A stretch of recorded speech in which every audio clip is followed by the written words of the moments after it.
যুক্তরাষ্ট্রের ভার্জিনিয়া অঙ্গরাজ্যে প্রবাসী বাংলাদেশিদের জন্য গর্বের এক নতুন মাইল ফলক স্থাপিত হয়েছে। বাংলাদেশি মালিকানাধীন একমাত্র বিশ্ববিদ্যালয় Washington university of science and technology তাদের দ্বিতীয় ও স্থায়ী ক্যাম্পাস উদ্বোধন করেছে।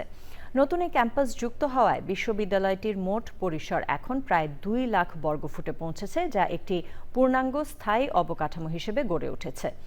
বিশ্ববিদ্যালয়টিতে ইতোমধ্যে গড়ে তোলা হয়েছে আধুনিক প্রযুক্তি নির্ভর যেমন কৃত্রিম বুদ্ধিমত্তা, সাইবার নিরাপত্তা, হার্ডওয়্যার ও নেটওয়ার্ক এবং স্বাস্থ্যসেবা খাতভিত্তিক গবেষণার সুবিধা।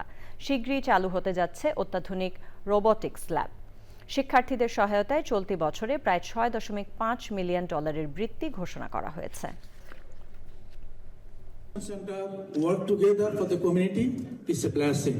It's a blessing that Fortune 100 company and Fortune 10 company like Amazon is in our community and then helping our community. He says that it's free. Basically, it's not free.